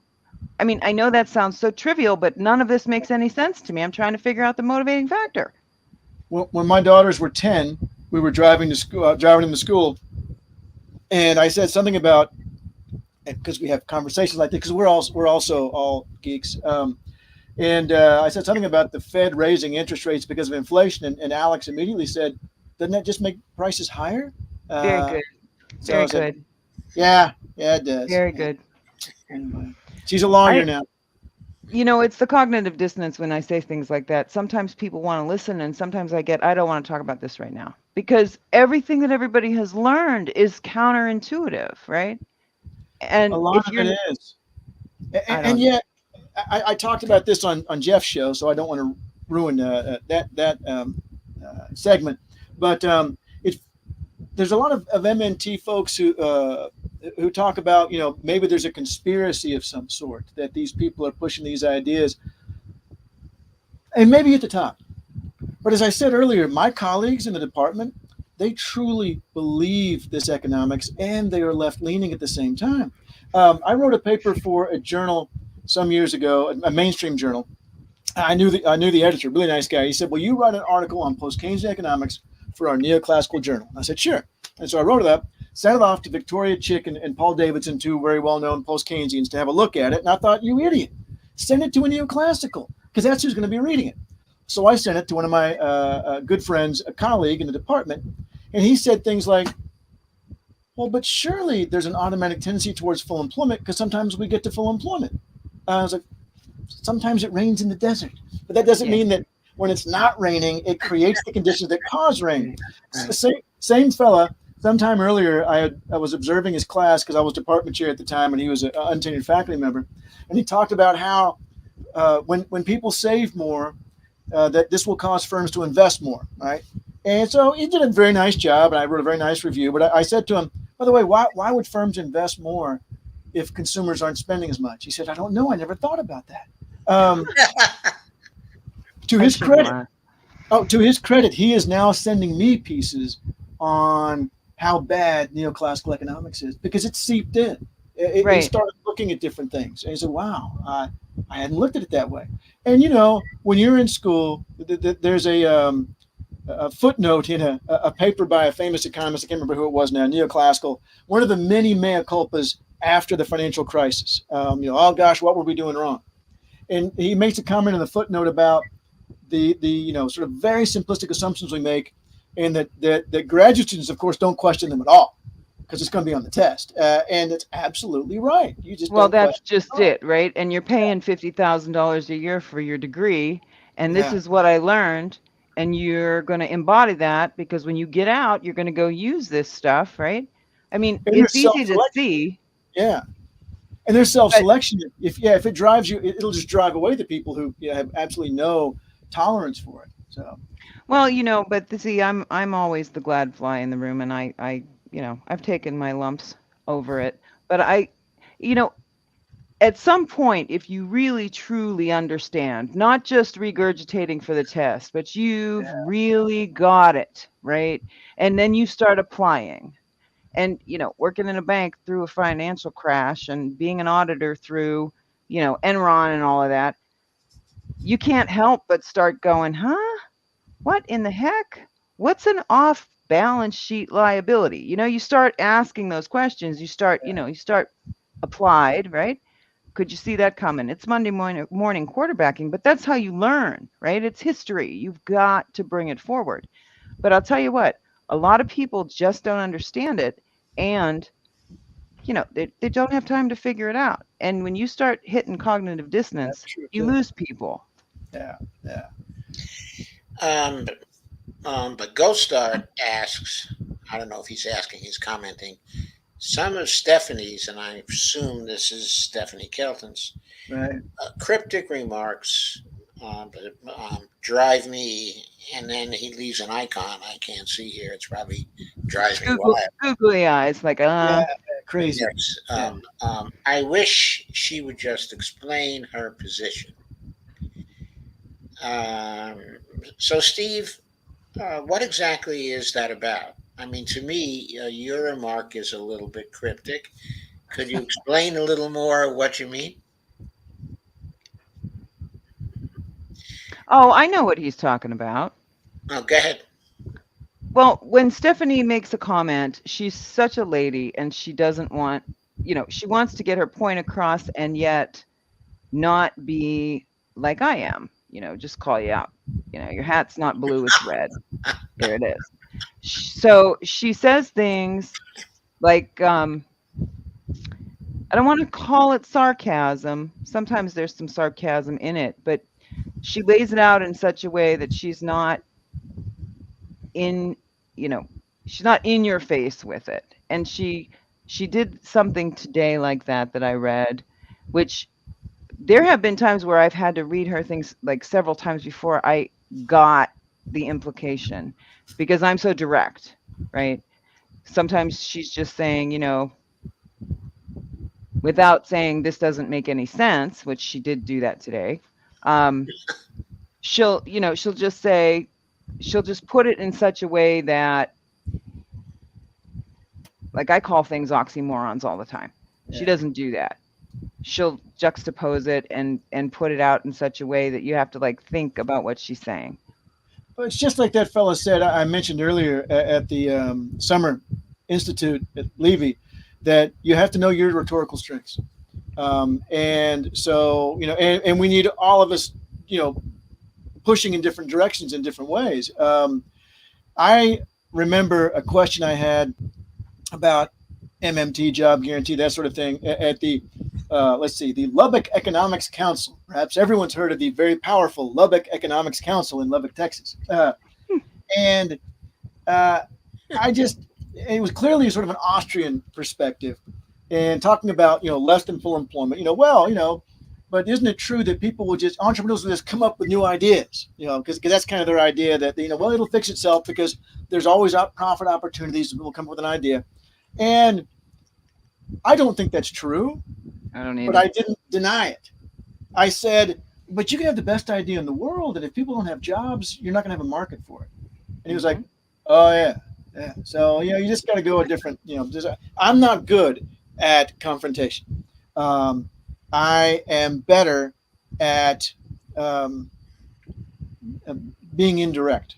And hopefully getting them to come to the right. And I also don't worry if I haven't convinced the whole audience of everything, because Melanie, this is a real really important thing. Melanie had to see my talk on the debt and the deficit 3 times. First of all, that's sad in and of itself. Before, and she said, now I finally get it. And she's a huge supporter now, but she said there was just too much that conflicted with so-called conventional wisdom that you couldn't get it all over at once. And so even though she was willing to understand all this, it took her 3 times before she's like, oh, now it all comes together. So I guess, I've talked about this too with people. We can have ambassadors and we can have assassins in this movement. And I'm better at the ambassador role.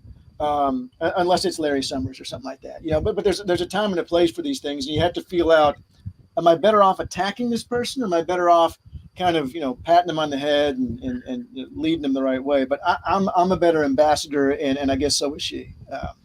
I think so too. Yeah. Yeah, and I think that it's very relevant with respect to Stephanie.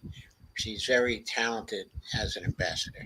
Yeah. And the way she's talented is She tries not to antagonize people. Tries her best Right. to keep Right. them in the game, to keep them talking.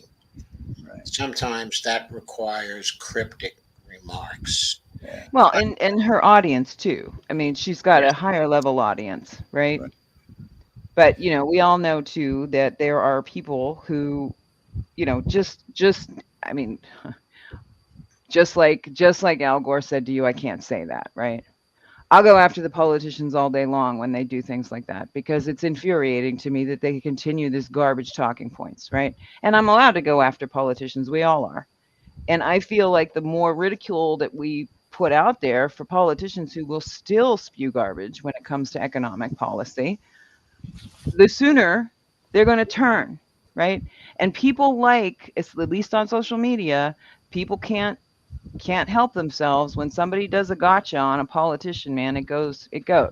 And Yeah. I look at it that way, but I am not a professor. I am not an economic advisor to an administration or to politicians, right? So we each have our audiences, and I think everybody plays those roles. And something else that Melanie has pointed out, because she'll every once in a while get into an argument on Facebook or whatever. He said, but it's for the people watching. It's Right. not for the person I'm arguing with. I know I'm not going to change their mind, but she's received comments from friends of ours who never ever post anything, but they read she's a big proponent of public schools, and as put together protests and stuff like that, which I'm glad she was on the right side of history, but we haven't made a whole lot of progress here in Texas. But nevertheless, so she's very passionate about this. And she said, no, I'm not doing it for the person I'm arguing with. I'm doing it for the people who are watching the argument. Right. And in that case, Elisa in there is actually very helpful. If you have a combination of, the ambassador and the assassin at the same time, then not only is that can be, a very effective method, but also you're attracting different people who are watching. All right. John Harvey just called me an assassin, honey, and I'm very happy right now. Well, and you got to know this room is full of No, models of tanks. that's very that tickled me. I'm very happy right now. No, we need those people. Yeah, yeah. So, John, I do have one question that I'd like to ask you at this point. Could you tell us all the reasons why the quantity theory of money doesn't work? Oh my God. There are so many. That was my presentation, of course, half of my presentation at the Levy Institute. Not easily. I can't. I mean, how much time have we got? That would probably take me 20 minutes. You got it. We'll probably have You it. got it. We've We've got it. We've got it. Right. Then let me find the. It's a question I meant to ask at some point, but Yeah.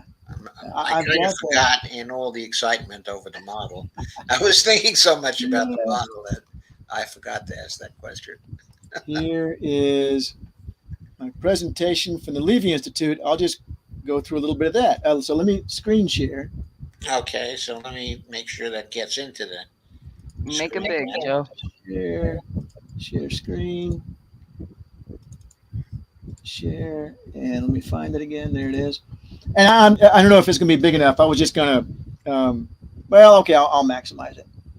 Okay. Is that showing through okay? Yeah, it looks good. Okay. I'm going to skip a bunch of slides to get to the part that you're at. My talk was about how people say MMT will kill currencies. So that's what that's about. There's a bunch of other stuff I talked about. And all right. So, no, let's skip that, John. Let's just keep moving. Oh, well, I do want to show you this. This is my argument that the foundation of the MMT as currency killer argument is not stable. As you can see, this thing crashing into the water. And there's Buzz Lightyear, who's a object of a great deal of attention right now. Yes, he is. All right, here we go. Quantity theory of money. Left-hand side. Well, let's start with the right-hand side. On the far right, we have the number of goods and services produced. I'm going to give you a couple of examples here in just a second. But the number of goods and services produced, say, in a given year. So like maybe there's 50 things. And price level is the average price level of those things. So 50 things, let's say there's $6 each. So on average, that's $300. So we had $300 worth of transactions on the right-hand side of the equation. On the left-hand side, in fact, I think that's my example. Yeah, it is my example. All right. We have 50 things, $6 each. That's $300 of worth of transactions. Well, let's say there's only $101 bills. How could that possibly work?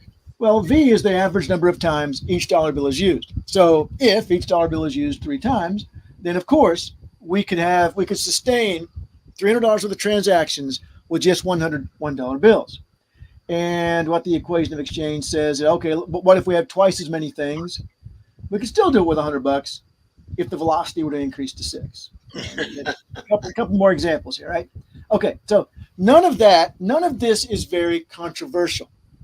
The controversial part is assumptions about the individual variables. And if you're a good monetarist in many neoclassicals nowadays, you would say, well, velocity of circulation, that's constant because it depends on people's habits. It depends on the structure of the financial system. For example, if it took a year for a check to clear, then the velocity of circulation would be very, very low. But if clear instantaneously, it could be very high. So let's just assume it's constant. And then let's also be good neoclassicals and assume we're already at full employment. So Y can't change. So V can't change, Y can't change. All right, so that's their assumption. Okay, so let's say we start off with an economy where there's 200 things. They're $1.50 each on average. That's $300. $100 bills, velocity of 3. And then, as I said in my presentation, some crazy MMT policymaker gets in charge and just starts increasing the money supply like some sort of idiot, right? Well, we know velocity and output are constant because we've already assumed that that's true. So and we know that both sides have to equal 600. So the only other thing that can change is the price level. So this crazy MMT policymaker has caused terrible inflation because V is constant and Y is constant. And oh my God, here they go again. They raised it to 300. All they've done is triple the price level. And so what their argument is that, there's the equation of exchange or the quantity theory. V is stable, Y is constant. Therefore, if we raise M, P goes up. The problem is with those 3 assumptions, premise number 1, MV equals PY. Well, of course, MV equals PY works because we define V as P times Y over M. We can determine M kind of independently of the rest of the equation. We can determine Y independently of the rest of the equation.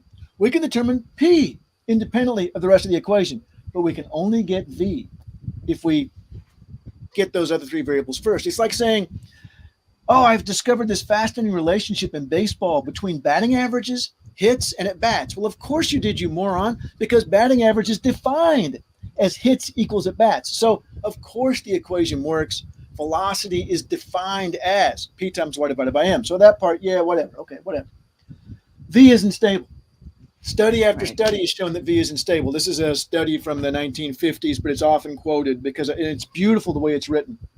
We have not made more use of this concept, i.e. V, because we cannot find any reason for supposing or any experience in monetary history indicating that there is any limit to the velocity of circulation. It is a statistical concept that tells us nothing. Right? So, okay, that one's not true, nor is Y constant. We know very well it bounces around all the time, and we got the famous quote from Keynes: "In the long run, we're all dead." If the only thing you're going to tell me about is the long run, that's not very helpful. And then I have the quote I told you about from Christina Romer, where she says, "Oh yeah, it could stay at full employment forever." So, I love this cartoon. I don't know how many people have seen this already, but these cave people trying to get this guy on the other side of this chasm. And he fell in the chasm, and it didn't work again. Yeah, but the theory's still sound. And you don't know how accurate that is. I go on to talk about some other stuff in the presentation where I show people literally saying, neoclassicals, it ought to work. We can't find any empirical evidence for it, but it really ought to work. So, okay, but it doesn't. So what might be our next step? Doing something else. There's another attack on the quantity theory of money that comes after that, but maybe that's enough right there. That's what I actually really love the next part of it, but I'll stop right there. Do the next part of it. All right. Yeah. Clearly, I hate talking, so I will find this right here. We all hate to talk, can't you tell? Okay, so here's the additional argument against the quantity theory, right? Okay, here's the man himself, Friedman, right? And he's saying that, well, here's how this happens. And if there are people who are unaware of where the whole helicopter money thing comes from, it comes from this article. He said, he sets up the MV equals PY thing. He sets V as constant. He says Y is already at full employment. Helicopter flies over, drops money out of the helicopter. But people already had as much cash as they wanted. So the helicopter drop created an excess supply of money. Very important to these I saw Krugman talk about this once. An excess supply of money. So they run out to spend their excess supply of money, but there's no more stuff than there was before, so all they do is bid up prices, right? So this raises a question. How does the Fed create an excess supply of money? How can they give people more cash than they want to hold? And it turns out it's impossible. And I want to show you here an exchange. Let me back up for just a second and say, and I can't remember where I heard this, but money is like a haircut. It doesn't exist without the voluntary conscious cooperation of another entity. So if I'm the Fed, yeah, the Fed's the barber. And so the Fed can't make a haircut unless someone wants a haircut, right? Right. And so there can't be an excess supply of haircuts ever. There can be an excess supply of cupcakes because I don't need somebody already wanting a cupcake for me to make one. Because if the Fed wants to buy your treasury bill to inject new cash, you've got to want to sell your treasury bill. So this is the greatest moment of my life. Everything's been downhill since then. This was an exchange I had on Forbes back when I actually answered people's comments. And this guy is a PhD economist. Marcus got his PhD at University of Chicago, where Friedman was. And he keeps coming back with, well, look at the first one. If you cannot increase the money supply above money demand, you would never have inflation. So this is very important to them. So I say in the second excerpt there, okay, how do you do it? His answer is, well, why does money become a hot potato? He's not answering the question. He went. The last one is, well, think about a big harvest of apples. Oh my God! Just tell me how the Fed does this. This should be the most fundamental thing in the world to your school of thought. Oh, did I turn off the sharing? I don't. Yeah, you did. Okay, good. This should be the most fundamental thing in the world if it is central to your school of thought. And he gave me the example of logs in a fireplace, of a big harvest of apples, never once about Fed policy. And he was a very pleasant guy. And we ended with, he said, well, we must agree to disagree. Okay. Well, we can always do that. Yeah, that's right. It's like you were saying, Lisa, about you put this in front of these people, and does that not click for you that you can't come up with something so basic? But it's one of those. It's like when you learn something and you think you've got it. I mean, come on, let's just face it. There aren't an abundance of economists out there. I mean, I know that there are a lot, but not in relation to the general population. There just aren't. It's not a discipline that most people embellish. They just don't, right? But even those who've been trained in it, it is really hard. And Joe and I've talked about this, like at one point we had a discussion and somehow or another it came up that maybe all of these neoclassicals will have their mea culpa. And I said, Joe, the paper that they've written, the reputation they have, the circles that they run in, the people that ask them to give talks, the politics around it all, that's not going to happen. It's not. We've got to outnumber them. We have a younger generation now that doesn't buy into this. I mean, information is much more at people's fingertips, and the younger generations now, and even people like me now, it's very easy to go find exactly what you need from reputable people and if you're a study, which, a lot of people are, they want to know, they don't take for granted what's told to them. I really think that this paradigm shift is on its way. I really do. So it's a good time to be a non-mainstream economist, I have to say. It feels like there's much more hope. Yeah. It sure is, even much more than even 6 years ago. I mean, it really is. You're right. I probably ought to wind up here because I am preventing my daughter from using her bedroom right now. Go. In fact, I promised her that I said, should I acknowledge your contribution? She said, oh, I think so. So I'll acknowledge Alexandra Harvey's contribution tonight to me being able to pass through her bedroom into what we call the hobbit room, because the ceiling is so low that you can't be any taller than a hobbit to stand up in here. And That's great. so, yeah, Okay, I well, think, thank you, Alexandra. yeah, Yes. yes, amen. Thank you, Amen. Alexander. Thank you, Alexandra. And thank you. And thank you, John. Yes, certainly. And we'll be together again next week. Yes, we will.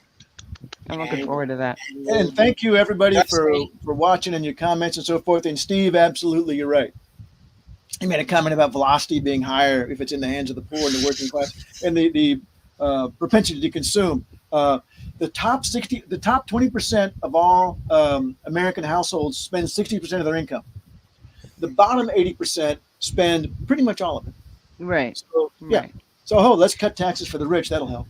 Well, and if you get more money in your hands when you're in the bottom end of that spectrum, you're not out and saying, oh, I always wanted to get me one of these. I mean, in this day and age, people get some money in their pocket and they do things like fix their roof, put new windows in, put carpet on the floor that's rotting. I mean, right. It's really, really, really difficult for me knowing that there's so much money flying around in the macro of the private sector. Everybody else down here is the micro. That's how I look at it. It sucks. It But does. we're going to change it. Thank you. So, John. on that note, let us say goodnight to you, John. Au revoir, mes amis. So I just closed the browser? Well, all I have to do is to... Or he can kick you out. remove from the stream. There we go.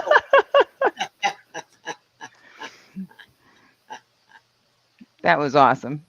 Yeah, that was awesome.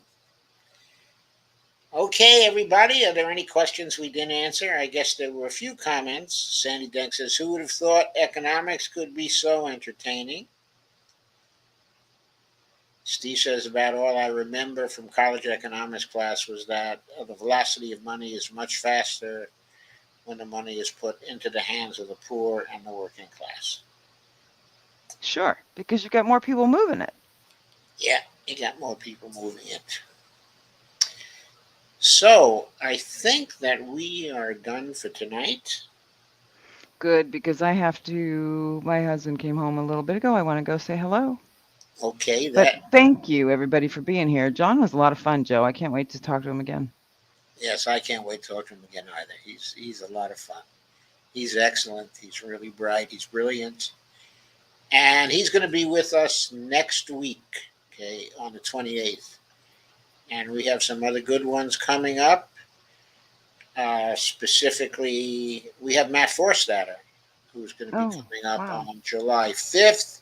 And before then, we're also going to be doing a Kerberos Media news chat with Matt, okay, as well. And that will probably occur either later this week or early next week. We are discussing the time for that right now. So that's going to be going on the MMT front. And on the in-depth front, we have Andre Stackhouse coming here tomorrow for a full 90 minutes to discuss what's going on with whole Washington and Medicare for all everywhere as well. Awesome. His rather national organization, but also one that emphasizes through the states and fight on all fronts. And so that's going to be very, very exciting. Is Terrence going to peek in too or no? I'm sorry? Terrence going to peek in as well? Is Terrence going to peek in tomorrow night? I don't think he's going to peek in tomorrow night. But what I think we're going to be doing is arranging for Terrence to come to dump the incumbents. Good. Good. I haven't talked to Terrence in way too long. I have to go back and circle back with those folk. Right. Mm-hmm. So that's going to be great. Okay, it's all going to be great. So good night to everybody. Good night, everybody. Thank you for being here. And hopefully we'll see you tomorrow. Talk to you then, Joe. Yes, sir. Yes, sir. Man. Oh, and by the way, Okay. I think I'll have a chance to call you. Well, I have a chance to call you tomorrow morning. I have this 11 a.m. Zoom meeting, which won't last for more than an hour.